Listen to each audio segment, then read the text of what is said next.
Good evening बच्चों। आज हम लोग बहुत इंपॉर्टेंट टॉपिक पढ़ने जा रहे हैं, electron gain enthalpy. Electron gain enthalpy,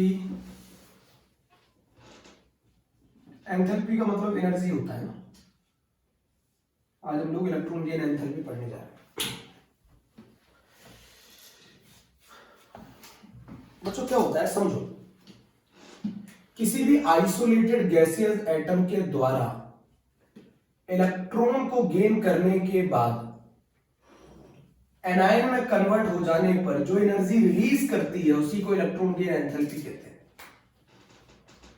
उसी को इलेक्ट्रॉन गेन एंथैल्पी कहते हैं। मेरी बात सुनो, किसी भी आइसोलेटेड गैसियस एटम के द्वारा इलेक्ट्रॉन को एक्सेप्ट करने के बाद एनायन में कन्वर्ट हो जाने पर जो एनर्जी रिलीज करेगी, अगर एनर्जी रिलीज करेगी तो इलेक्ट्रॉन गेन एंथैल्पी की वैल्यू नेगेटिव होगी। बेटा एनर्जी रिलीज करेगी, इलेक्ट्रॉन गेन एंथैल्पी नेगेटिव किस चीज को बताता है? रिलीज को बताता है। और रिलीज एनर्जी कब होती है? जब ये इलेक्ट्रॉन के लिए, ये एटम ये इस इलेक्ट्रॉन के लिए क्या शो करेगा? अट्रैक्शन शो करेगा। अट्रैक्शन शो करेगा। जब ये एटम इस इलेक्ट्रॉन के लिए अट्रैक्शन शो करेगा तभी इलेक्ट्रॉन गेन एंथैल्पी नेगेटिव होगी। बेटा पहले इलेक्ट्रॉन के लिए ज्यादातर इलेक्ट्रॉन गेन एंथैल्पी नेगेटिव होती है। किसी भी आइसोलेटेड गैसियस एटम के द्वारा, आइसोलेटेड गैसियस एटम के द्वारा इलेक्ट्रॉन को अट्रैक्ट करना और एनायन में कन्वर्ट हो जाने पर जो एनर्जी रिलीज करती है उस एनर्जी को इलेक्ट्रॉन गेन एंथैल्पी कहते हैं। हम पहला इलेक्ट्रॉन अट्रैक्ट कर रहे हैं इसलिए इलेक्ट्रॉन गेन एंथैल्पी 1 कही जाएगी। सुनिए ध्यान से, electron gain enthalpy 1। Electron gain enthalpy को कैसे रिप्रेजेंट करते हैं? डेल्टा एच ई जी से रिप्रेजेंट करते हैं। बेटा जितना ज्यादा अट्रैक्शन होगा उतनी ज्यादा एनर्जी रिलीज करेगी। अगर इलेक्ट्रॉन गेन एंथैल्पी की वैल्यू बहुत ज्यादा नेगेटिव आती है तो इसका मतलब है बहुत ज्यादा अमाउंट में एनर्जी रिलीज हो रही है। जितनी ज्यादा इलेक्ट्रॉन गेन एंथैल्पी की वैल्यू नेगेटिव आएगी उतनी ज्यादा एनर्जी रिलीज होगी। जितनी ज्यादा एनर्जी रिलीज होगी उतना ज्यादा अट्रैक्शन होगा। बात नहीं समझ में आई? आइसोलेटेड गैसियस एटम के द्वारा इलेक्ट्रॉन को एक्सेप्ट करने के बाद एनायन में कन्वर्ट हो जाने पर जो एनर्जी का चेंज होगा उसी को इलेक्ट्रॉन गेन एंथैल्पी कहते हैं। समझ गए? आइसोलेटेड गैसियस एटम के द्वारा इलेक्ट्रॉन को एक्सेप्ट करने के बाद एनायन में कन्वर्ट हो जाने पर जो भी एनर्जी का चेंज होगा उसको इलेक्ट्रॉन गेन एंथैल्पी बोलेंगे। इलेक्ट्रॉन, अब ये जो आइसोलेटेड गैसियस एटम है ये इस इलेक्ट्रॉन के लिए अट्रैक्शन शो करता है। अट्रैक्शन शो करता है तो एनर्जी रिलीज होगी। बेटा जिंदगी में अट्रैक्शन कम होना चाहिए, क्योंकि अट्रैक्शन अगर ज्यादा होगा तो एनर्जी ज्यादा रिलीज करेगी। एनर्जी ज्यादा रिलीज करोगे तो कम पढ़ोगे, कम पढ़ोगे तो कम सेलेक्ट होगे। तो लाइफ में अट्रैक्शन कम होना चाहिए। आइसोलेटेड गैसियस एटम के द्वारा इलेक्ट्रॉन को एक्सेप्ट करने के बाद एनायन में कन्वर्ट हो जाने पर जो एनर्जी रिलीज करती है उस एनर्जी को इलेक्ट्रॉन गेन एंथैल्पी भी कहते हैं। बच्चों पहली एक चीज सुनो मेरी बात, इलेक्ट्रॉन गेन एंथैल्पी ऐसा नहीं कि ये ऑलवेज रिलीज करती है। जितना ज्यादा अट्रैक्शन होगा उतनी एनर्जी ज्यादा रिलीज करेगी। रिलीज कैसे मालूम चलेगा? अगर इलेक्ट्रॉन गेन एंथैल्पी की वैल्यू नेगेटिव आती है तो रिलीज होगी, अगर इलेक्ट्रॉन गेन एंथैल्पी की वैल्यू पॉजिटिव आती है तो इसका मतलब एब्सॉर्ब होगी। तो पहले इलेक्ट्रॉन को गेन करने पर एनर्जी ऑलवेज रिलीज होती है, एक्सेप्ट किन केसेस को छोड़कर?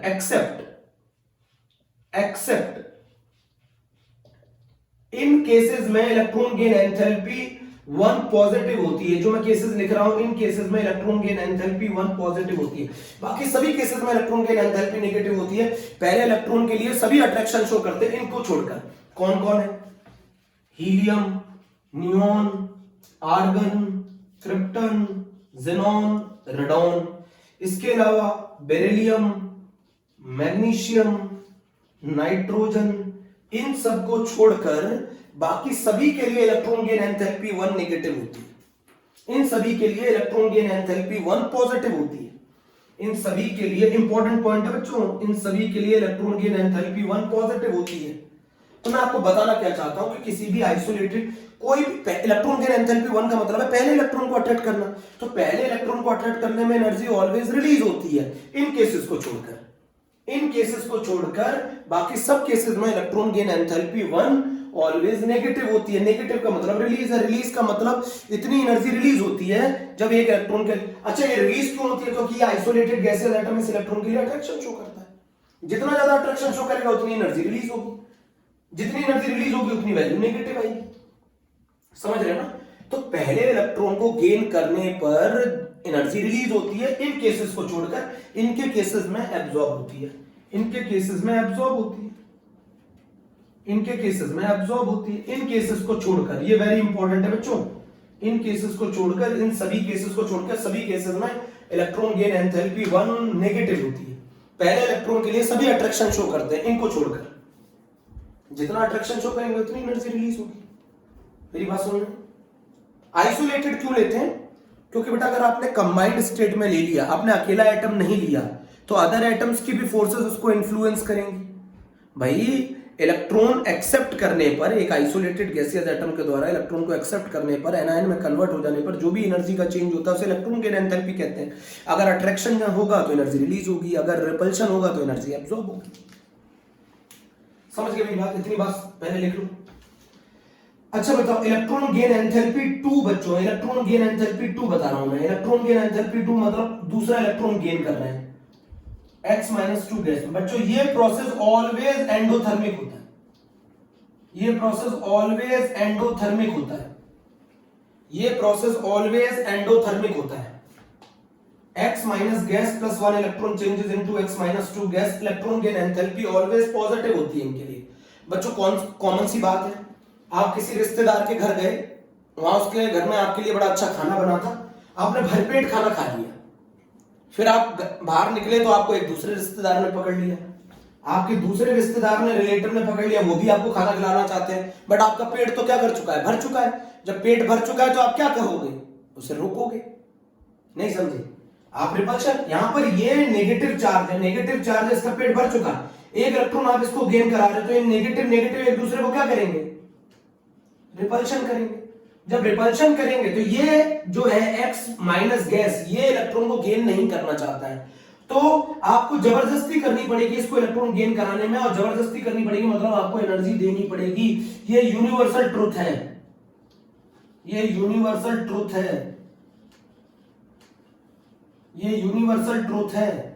क्या है यूनिवर्सल ट्रुथ? कि सेकंड इलेक्ट्रॉन को गेन करने में एनर्जी ऑलवेज देनी पड़ती है। क्यों देनी पड़ती है? इस नेगेटिव चार्ज और इस इलेक्ट्रॉन के बीच में इंटर इलेक्ट्रॉनिक रिपल्शन होगा, और अगर इंटर इलेक्ट्रॉनिक रिपल्शन होगा तो आपको एनर्जी देनी पड़ेगी, रिलीज नहीं होगी। ये इलेक्ट्रॉन गेन नहीं करना चाहता, गेन नहीं करना चाहता, ये इसको रेजिस्ट करता है, ये इसको रिपेल करता है, रिपेल करता है, तो आप इसको क्या कराओगे? जबरदस्ती गेन कराने के लिए आपको एनर्जी देनी पड़ेगी। तो electron gain enthalpy 2 always positive होती है। बच्चों इलेक्ट्रॉन गेन एंथैल्पी 1 नेगेटिव होती है इन केसेस को छोड़ के, बट इलेक्ट्रॉन गेन एंथैल्पी 2 तो हर किसी के लिए पॉजिटिव होती है। क्यों? क्योंकि ये इसके ऊपर नेगेटिव है, नेगेटिव नेगेटिव को रिपेल करेगा, रेजिस्ट करेगा, ये इसको गेन नहीं करना चाहता है, आप इसे जबरदस्ती गेन कराओगे तो आपको एनर्जी देनी पड़ेगी। तो इलेक्ट्रॉन गेन एंथैल्पी 2 पॉजिटिव होती है। बात समझ में? बात समझ में आई? पहले पॉइंट लिख लो। पहले एटम को, पहले इलेक्ट्रॉन को गेन करने में एनर्जी ऑलवेज रिलीज करती है इन केसेस को छोड़कर, मतलब इन केसेस को छोड़ दो तो सभी केसेस में पहले इलेक्ट्रॉन के केस में एनर्जी ऑलवेज रिलीज करती है। बट सेकंड तो किसी का भी केस ले लो, ऑलवेज एनर्जी एब्जॉर्ब करती है, क्योंकि एक इलेक्ट्रॉन गेन करने के बाद there will be a negative charge, negative negative के बीच में रिपल्शन होगा, रिपल्शन होगा तो वो इलेक्ट्रॉन को गेन नहीं करना चाहता है, इसलिए आपको एनर्जी देनी पड़ेगी टू ओवरकम दिस रिपल्शन। इस रिपल्शन को ओवरकम करने के लिए आपको एनर्जी देनी पड़ेगी प्यारे बच्चों। समझ गए? रफ कर दूं?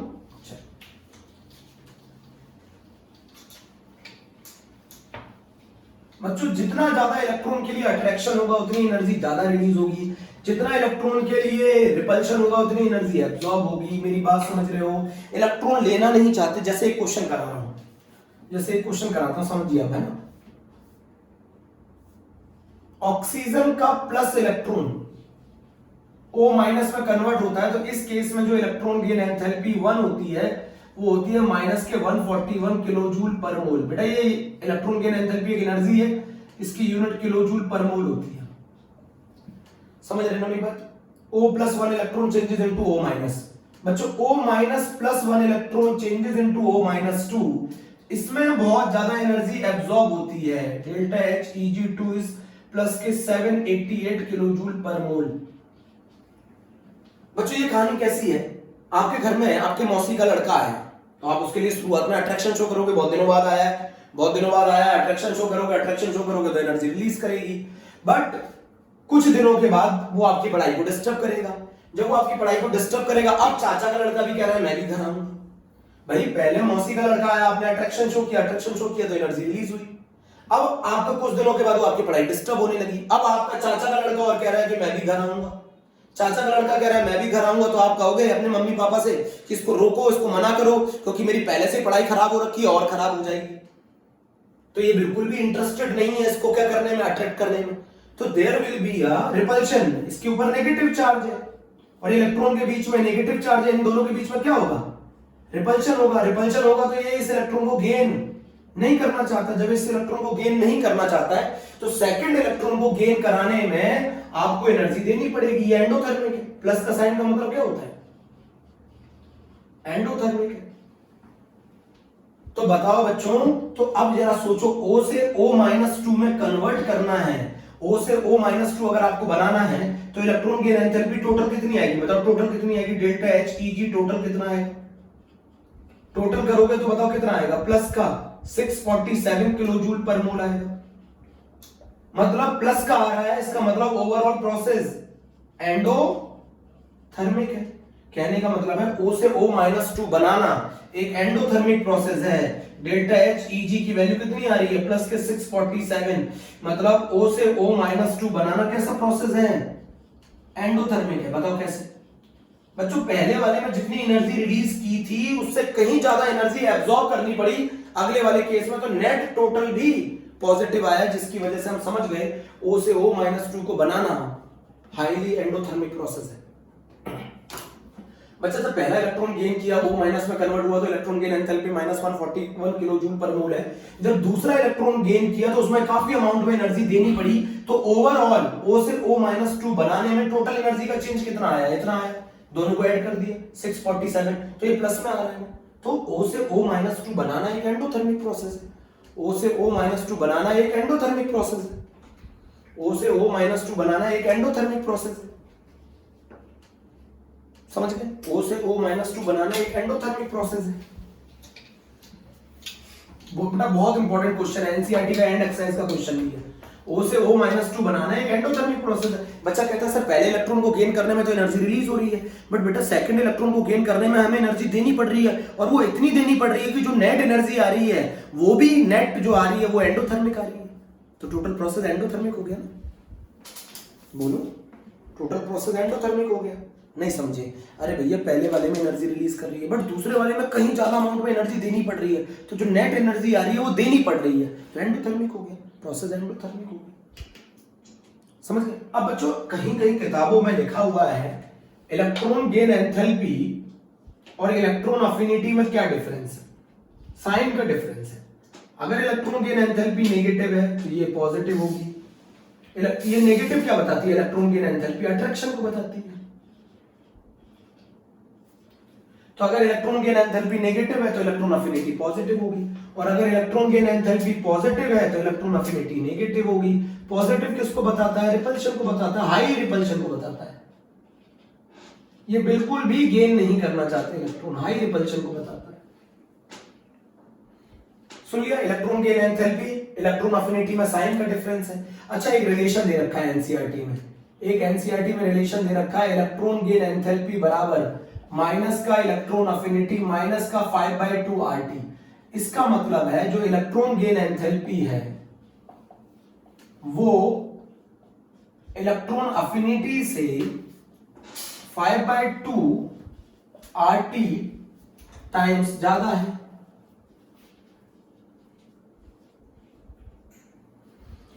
बच्चों इलेक्ट्रॉन गेन एंथैल्पी की वैल्यू इलेक्ट्रॉन अफिनिटी से 5/2 RT ज्यादा है, ये एनसीईआरटी में दे रखा है।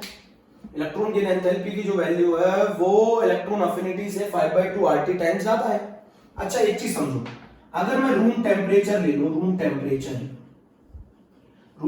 मतलब 25 डिग्री सेंटीग्रेड मतलब 298 केल्विन, और रूम टेम्परेचर ले लूं तो 5/2 RT की जो वैल्यू आती है बच्चों रूम टेम्परेचर पे वो आती है 2.47 किलो जूल, इतने किलो जूल होती है। और ये किलो जूल नेग्लिजिबल है बच्चों, ये नेग्लिजिबल वैल्यू है। कहने का मतलब ये बहुत ज्यादा डिफरेंस नहीं है। जब ये बहुत ज्यादा डिफरेंस नहीं है तो लगभग इलेक्ट्रॉन गेन एंथैल्पी की वैल्यू, लगभग वैल्यू वाइज बोल रहा हूं, साइन वाइज तो अपोजिट होते हैं, वैल्यू वाइज ये इलेक्ट्रॉन अफिनिटी के बराबर होगी। इलेक्ट्रॉन गेन एंथैल्पी की जो वैल्यू है वो मैग्नीट्यूड वाइज लगभग बराबर होती है इलेक्ट्रॉन अफिनिटी की। क्यों होती है? क्योंकि ये डिफरेंस काफी कम होता है, ये डिफरेंस नेग्लिजिबल होता है, ये नेग्लिजिबल है एक तरीके से। भैया आपको अगर 102 रुपए दिए, आपका 102 रुपए का बिल हुआ और आपने दुकानदार को 100 रुपए दिए तो चला लेता है ना, क्योंकि 2 रुपए का डिफरेंस काफी कम है, 2 रुपए का डिफरेंस काफी कम है। अब मैंने आपको 350 रुपए दिए, आपने मुझे 348 रुपए लौटा के दिए, तो क्या करूं? आपसे झगड़ूंगा? नेग्लिजिबल। तो इलेक्ट्रॉन गेन एंथैल्पी और इलेक्ट्रॉन अफिनिटी के बीच में ये रिलेशन होता है, नोट कर लो बच्चों। साइन का अंतर होता है, इलेक्ट्रॉन गेन एंथैल्पी अगर नेगेटिव है तो इलेक्ट्रॉन अफिनिटी पॉजिटिव है, और अगर इलेक्ट्रॉन गेन एंथैल्पी पॉजिटिव है तो इलेक्ट्रॉन अफिनिटी नेगेटिव है। इलेक्ट्रॉन गेन एंथैल्पी और किसमें, इलेक्ट्रॉन अफिनिटी में क्या रिलेशन होता है? वो ये रिलेशन है। मेरी बात सुन ली पूरी ध्यान से।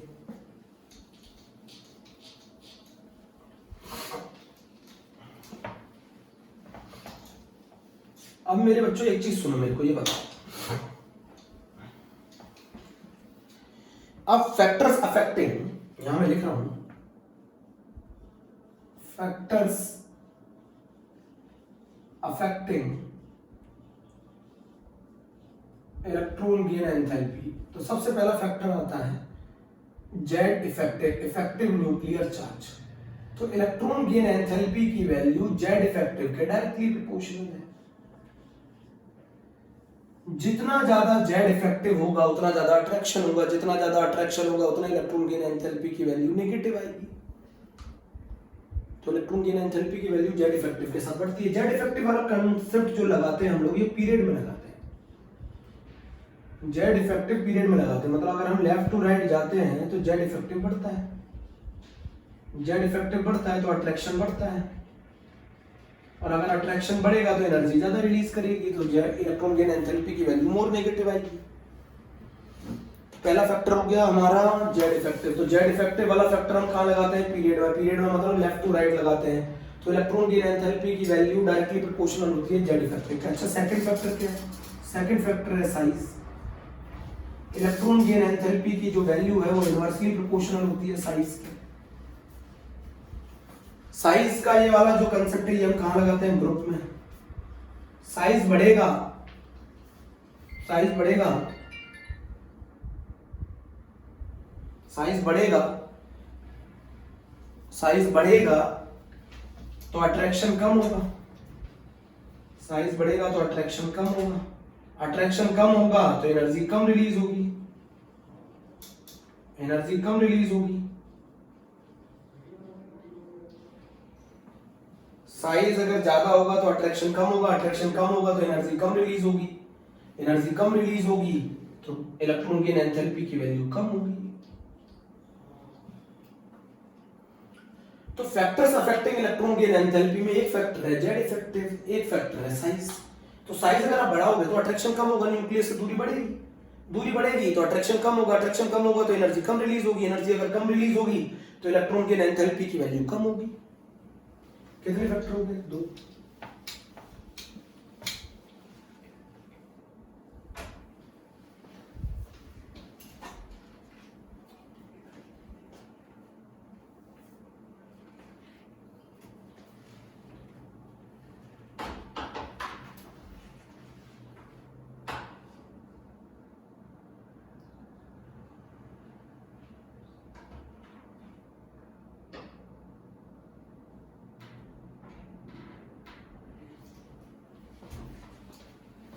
सॉरी बच्चों, चल काम आ गया था एकदम, मैं अभी आपको बताना चाह रहा हूँ थोड़ा सा, ठीक है। तो फैक्टर्स अफेक्टिंग में एक तो अच्छा एक चीज और है फैक्टर्स अफेक्टिंग में, और वो है स्टेबल इलेक्ट्रॉनिक कॉन्फ़िगरेशन। अच्छा ये बताओ मुझे, स्टेबल इलेक्ट्रॉनिक कॉन्फ़िगरेशन मतलब जिनका पेट भरा हुआ है वो इलेक्ट्रॉन क्यों लेना चाहेंगे? स्टेबल कॉन्फ़िगरेशन जैसे s2, जैसे p3, जैसे p6, जैसे s2, जैसे p3, जैसे p6 है ना, स्टेबल कॉन्फ़िगरेशन ये क्यों लेना चाहेंगे इलेक्ट्रॉन? ये बिल्कुल भी लेना नहीं चाहेंगे। तो इलेक्ट्रॉन गेन एंथैल्पी की वैल्यू जो होती है वो स्टेबल कॉन्फ़िगरेशन के इनवर्सली प्रोपोर्शनल होती है। भैया जिनका पेट भरा हुआ है वो इलेक्ट्रॉन क्यों लेंगे? अच्छा ये बताओ, बिल्कुल आप एक खुद सोचो, इनर्ट गैसेस, इनर्ट गैसेस मतलब नोबल गैसेस, इनर्ट गैसेस मतलब नोबल गैसेस, ये इलेक्ट्रॉन को कभी एक्सेप्ट नहीं करना चाहती। क्यों नहीं करना चाहती? ये कभी इलेक्ट्रॉन को एक्सेप्ट नहीं करता, क्योंकि अगर इन्होंने इलेक्ट्रॉन को एक्सेप्ट कर लिया तो इनको नई शेल की रिक्वायरमेंट होगी, न्यू शेल की रिक्वायरमेंट होगी, या हाईली अनस्टेबल हो जाएंगे। न्यू शेल की रिक्वायरमेंट होगी उस इलेक्ट्रॉन को रखने के लिए। भैया इनर्ट गैसेस और नोबल गैसेस कभी भी इलेक्ट्रॉन को एक्सेप्ट नहीं करना चाहती, क्योंकि उनको उस इलेक्ट्रॉन को रखने के लिए न्यू शेल की आवश्यकता होगी, और अगर न्यू शेल की रिक्वायरमेंट हो गई, न्यू शेल की रिक्वायरमेंट होगी, और अगर न्यू शेल की रिक्वायरमेंट हुई तो बच्चों को हाईली अनस्टेबल हो जाएंगे, उस न्यू शेल में वो सिर्फ एक ही इलेक्ट्रॉन प्रेजेंट रहेगा, इसीलिए ये कभी भी इलेक्ट्रॉन को एक्सेप्ट नहीं करना चाहती। इनर्ट गैसेस कभी भी इलेक्ट्रॉन को एक्सेप्ट नहीं करना चाहती। मेरी बात समझो, इनर्ट गैसेस कभी भी इलेक्ट्रॉन को एक्सेप्ट नहीं करना चाहती। तो ये फैक्टर समझ में आ गए होंगे, मुझे लग रहा है ये फैक्टर समझ में आ गए। अब जरा मेरी बात समझो, मैं अगर आपको बता दूं कभी भी आप लेफ्ट टू राइट अरेंज करेंगे, तो सुनो मेरी बात, लेफ्ट टू राइट अरेंज करते हैं, जब भी अरेंज करते हैं तो ऑलवेज एंडोथर्मिक से एक्सोथर्मिक की तरफ अरेंज करते हैं,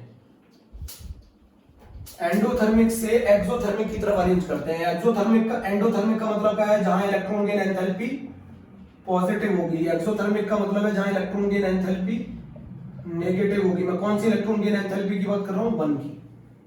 2 तो ऑलवेज पॉजिटिव होती है। तो लेफ्ट टू राइट जाने पर एंडो से एक्सो की तरफ जाते हैं।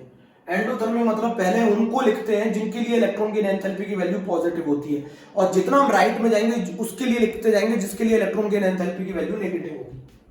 अब जरा समझो सेकंड पीरियड में lithium, beryllium, boron, carbon, nitrogen, oxygen, fluorine और नियोन, ये सब एलिमेंट है। अब आपको मैं बता दूं बेरिलियम के लिए जो इलेक्ट्रॉन गेन एंथैल्पी होती है वो होती है प्लस के 67 किलोजूल पर मोल।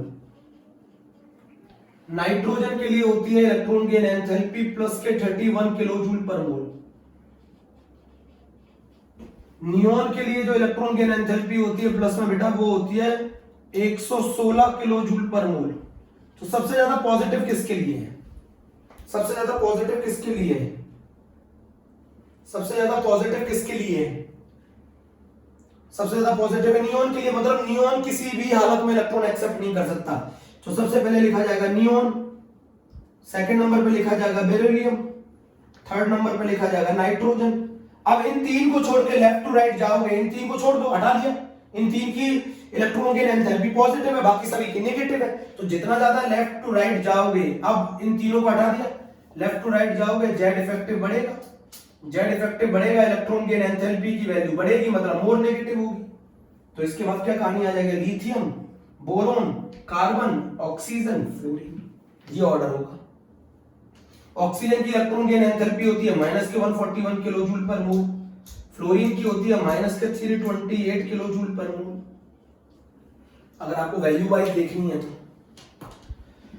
तो जिनकी वैल्यू इलेक्ट्रॉन गेन एंथैल्पी की वैल्यू पॉजिटिव होती है उनको सबसे पहले अरेंज किया जाएगा, जिनकी इलेक्ट्रॉन गेन एंथैल्पी की वैल्यू नेगेटिव होती है वो सबसे बाद में आएंगे, जिनकी इलेक्ट्रॉन गेन एंथैल्पी वैल्यू सबसे ज्यादा पॉजिटिव होगी वो सबसे पहले आएंगे। जितनी ज्यादा इलेक्ट्रॉन गेन एंथैल्पी पॉजिटिव होगी वो पहले, जितनी ज्यादा इलेक्ट्रॉन गेन एंथैल्पी नेगेटिव होगी वो बाद में आएंगे। बेटा ये बहुत इंपॉर्टेंट क्वेश्चन है। बेरिलियम की इलेक्ट्रॉन गेन एंथैल्पी 1 जो होती है वो 67 किलोजूल पर मोल होती है, नाइट्रोजन की प्लस 31 होती है, और नियोन की बेटा electron gain enthalpy positive maximum होती है।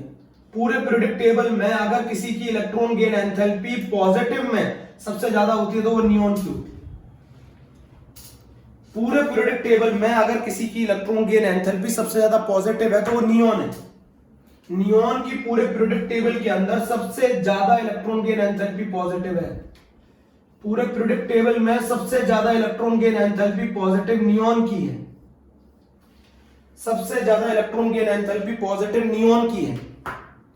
पूरे पीरियोडिक टेबल के अंदर सबसे ज्यादा electron gain enthalpy positive neon की है। पॉजिटिव का मतलब है ये बिल्कुल भी अट्रैक्शन शो नहीं करना चाहता इलेक्ट्रॉन के लिए, क्योंकि नियोन के अंदर अगर आपने इलेक्ट्रॉन को एक्सेप्ट कर लिया तो उन्हें एक नई शेल की आवश्यकता होगी। नई शेल के अंदर वो इलेक्ट्रॉन एक ही प्रेजेंट रहेगा जिसके कारण वो हाईली अनस्टेबल होंगे। ये नेवर एक्सेप्ट इलेक्ट्रॉन। अगर बच्चों में आपसे पूछूं किन किन के एनायन हाईली अनस्टेबल है, एनायन अनस्टेबल मतलब वो कौन कौन ऐसे हैं जो इलेक्ट्रॉन नहीं लेना चाहते, तो एक तो बेरिलियम का एनायन हाईली अनस्टेबल है, ये क्वेश्चन जी में पूछा गया है। बेरिलियम का एनायन हाईली अनस्टेबल है, नियोन का एनायन हाईली अनस्टेबल है, ये भी क्वेश्चन पूछा गया है। तो किन के एनायन बिल्कुल नहीं बन सकते? तो बेरिलियम और नियोन के एनायन नहीं बन सकते। आप पूछोगे बेरिलियम का एनायन क्यों नहीं बन सकता? Beryllium has a fully filled s2 configuration.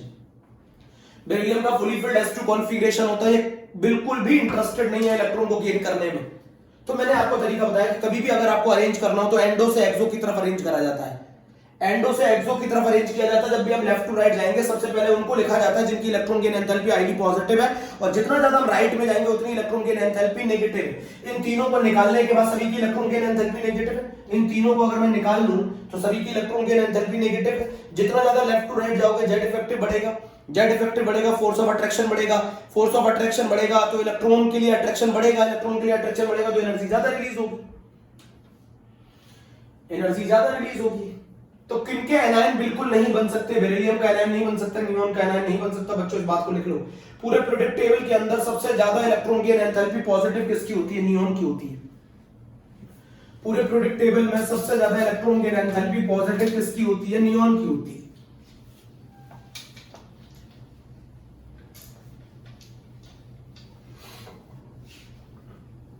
पूरे पीरियोडिक टेबल के अंदर सबसे ज्यादा इलेक्ट्रॉन गेन एंथैल्पी किसकी होती है? तो वो पॉजिटिव नियोन की होती है। बच्चों अगर मैं ये बोलूं इलेक्ट्रॉन गेन एंथैल्पी सबसे ज्यादा किसकी होती है तो इसका मतलब है सबसे ज्यादा अट्रैक्शन कौन शो करता है? सबसे ज्यादा अट्रैक्शन हैलोजन फैमिली शो करती है। भाई उनके आउटर मोस्ट शेल में 7 इलेक्ट्रॉन होते हैं, उन्हें एक ही इलेक्ट्रॉन की तो रिक्वायरमेंट है अपने 8 पूरे करने में। बोलो बच्चों, अब जरा मेरी बात समझो। आपने एक चीज पढ़ी होगी oxygen, sulphur, selenium, tellurium and polonium, पढ़ा है आपने? कौन सा ग्रुप है? 16th ग्रुप है। आपने पढ़ा था इलेक्ट्रॉन गेन एंथैल्पी साइज के इनवर्सली प्रोपोर्शनल होती है। जिसका साइज छोटा होगा उसकी इलेक्ट्रॉन गेन एंथैल्पी ज्यादा होगी, जिसका साइज छोटा होगा उसकी इलेक्ट्रॉन गेन एंथैल्पी ज्यादा होगी, जिसका साइज बड़ा होगा उसकी इलेक्ट्रॉन गेन एंथैल्पी कम होगी। तो अच्छा ये बताओ सबसे ज्यादा इलेक्ट्रॉन गेन एंथैल्पी नेगेटिव किसकी आनी चाहिए थी? ऑर्डर होना चाहिए था ये oxygen, then sulphur, then selenium, then tellurium, then polonium. ये ऑर्डर होना चाहिए था इलेक्ट्रॉन गेन एंथैल्पी का। सबसे ज्यादा नेगेटिव इलेक्ट्रॉन गेन एंथैल्पी अपनी फैमिली में ऑक्सीजन की होनी चाहिए थी, देन सल्फर की होनी चाहिए थी, देन सेलेनियम, देन टेलुरियम। ऐसा क्यों? क्योंकि ऑक्सीजन का साइज सबसे छोटा है। बट ये ऑर्डर बहुत ज्यादा गलत है, ये ऑर्डर बहुत ज्यादा गलत है। और यहाँ ऑक्सीजन की बेइज्जती होगी बेटा, ऑक्सीजन की बेइज्जती होगी। आप बोलोगे ऑक्सीजन की बेइज्जती कैसे हो गई? ऑक्सीजन की बेइज्जती ऐसे हो गई कि इलेक्ट्रॉन गेन एंथैल्पी सबसे ज्यादा सल्फर की होती है, देन सेलेनियम की होती है, देन टेलुरियम की होती है, देन पोलोनियम की होती है, और अपनी फैमिली में सबसे कम ऑक्सीजन की होती है। बताओ बेइज्जती हो गई कि नहीं हो गई? जिसकी सबसे ज्यादा होनी चाहिए थी उसकी सबसे कम है, जिसकी सबसे ज्यादा होनी चाहिए थी उसकी सबसे कम है इलेक्ट्रॉन गेन एंथैल्पी। मेरी बात समझ रहे हो ना? जिसकी सबसे ज्यादा होनी चाहिए थी उसकी सबसे कम है। क्यों कम है? यही तो क्वेश्चन पूछेगा। भैया ऑक्सीजन में डाउन द ग्रुप जाने पर अट्रैक्शन कम होगा, साइज बढ़ेगा, साइज बढ़ेगा तो अट्रैक्शन कम होगा, अट्रैक्शन कम होगा तो कम एनर्जी रिलीज होगी। तो सबसे ज्यादा इलेक्ट्रॉन गेन एंथैल्पी किसकी होनी चाहिए थी? ऑक्सीजन की होनी चाहिए थी। सबसे कम किसकी होनी चाहिए थी? पोलोनियम की होनी चाहिए थी। बट सबसे ज्यादा सल्फर की होती है और सबसे कम ऑक्सीजन की होती है। आपको बता दूं सल्फर की जो इलेक्ट्रॉन गेन एंथैल्पी होती है, अगर आप एनसीईआरटी देखेंगे तो वो -200 किलो जूल पर मोल होती है। अगर आप ऑक्सीजन की देखेंगे तो वो -141 किलो जूल पर मोल होती है। सल्फर की इलेक्ट्रॉन गेन एंथैल्पी -200 है, ऑक्सीजन की -141 है। अब जरा मुझे बताओ ऐसा होता क्यों है? अगर मैं आपको बताऊं उसका रीजन बताता हूं। रीजन बताओ बच्चों। और रीजन है oxygen having a configuration 2,6। Oxygen के पास 2 शेल होती हैं, ऑक्सीजन के पास 2 शेल होती हैं। पहली शेल में 2 इलेक्ट्रॉन है, दूसरी शेल में 6 इलेक्ट्रॉन। अब मेरी बात समझो, ये वैसी कहानी है। एक व्यक्ति के घर में 2 कमरे हैं। एक कमरा तो माँ बाप का हो गया, 2 का मतलब माँ बाप का, और जो दूसरा कमरा है, जो दूसरा रूम है उसमें 6 भाई बहन है। अच्छा, एक कमरे में अगर 6 भाई बहन को रख दोगे तो वो आपस में क्या करेंगे? झगड़ेंगे। झगड़ेंगे मतलब रिपल्शन करेंगे। अब आप क्या चाहते हो कि ऑक्सीजन एक और इलेक्ट्रॉन गेन कर ले? बताओ ये एक और इलेक्ट्रॉन को क्या करेंगे? एक और को क्या करेंगे? एक और। भाई ये बताओ ऑक्सीजन के पास 2 कमरे हैं, 2,6। पहले वाले कमरे में 2 इलेक्ट्रॉन है, दूसरे वाले में 6 इलेक्ट्रॉन है। ये 6 इलेक्ट्रॉन पहले से रिपल्शन कर रहे थे। आप इसके अंदर एक और इलेक्ट्रॉन को गेन कराना चाहते हैं तो बताओ क्या होगा? रिपल्शन होगा कि अट्रैक्शन होगा? ये बोलेंगे हम पहले से 6 परेशान हैं, आप और आ गए। ये क्या बोलेंगे? हम पहले से 6 परेशान हैं, आप और आ गए। तो ये इसको क्या करेंगे? क्या उतना अट्रैक्शन फील करेंगे इसके लिए? क्या ये उतना अट्रैक्शन फील करेंगे इस इलेक्ट्रॉन के लिए? अरे भैया साइज छोटा है, एक कमरे में 2 इलेक्ट्रॉन है, दूसरे कमरे में 6 इलेक्ट्रॉन है। 6 इलेक्ट्रॉन वाला साइज छोटा है, 2 शेल है इसके पास। ये क्या इस इनकमिंग इलेक्ट्रॉन को लिए अट्रैक्शन शो करेंगे कि रिपल्शन शो करेंगे? रिपल्शन शो करेंगे। तो अगर मैं आपसे पूछूं कि electron gain enthalpy of sulphur is more negative than oxygen, क्यों? Because oxygen having small size, oxygen का साइज छोटा है, oxygen having small size, high inter electronic repulsion, high inter electronic repulsion between existing electron and incoming electron as compared to sulfur। बच्चों oxygen का size छोटा है, उसके पास 2 ही कमरे हैं, सल्फर के पास 3 कमरे हैं। ऑक्सीजन का साइज छोटा है, उसके एक दूसरे कमरे में 6 इलेक्ट्रॉन है, वो इनकमिंग इलेक्ट्रॉन को ज्यादा रिपल्शन प्रोवाइड करेंगे। भाई ये 6 भाई बहन एक ही कमरे में रह रहे हैं, तो ये कमरा काफी छोटा है, तो ये एक दूसरे को क्या करेंगे, रिपेल करेंगे, और इस इनकमिंग इलेक्ट्रॉन को भी रिपेल करेंगे। जब इस इनकमिंग इलेक्ट्रॉन को रिपल्शन करेंगे तो अट्रैक्शन कम होगा, अट्रैक्शन कम होगा तो एनर्जी कम रिलीज होगी। अपनी फैमिली में सबसे ज्यादा इलेक्ट्रॉन गेन एंथैल्पी होनी चाहिए थी ऑक्सीजन की, बट सबसे कम होती है, उसका मतलब है ऑक्सीजन की बेइज्जती हो गई। उसका रीजन है क्योंकि ऑक्सीजन का साइज छोटा है, साइज छोटा है तो इंटर इलेक्ट्रॉनिक रिपल्शन ज्यादा होगा, इंटर इलेक्ट्रॉनिक रिपल्शन ज्यादा होगा तो इनकमिंग इलेक्ट्रॉन के लिए अट्रैक्शन कम होगा, एनर्जी कम रिलीज होगी। समझ गए मेरी बात? एनर्जी कम रिलीज होगी।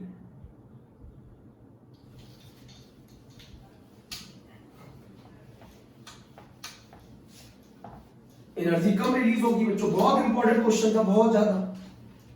एनर्जी कम रिलीज होगी।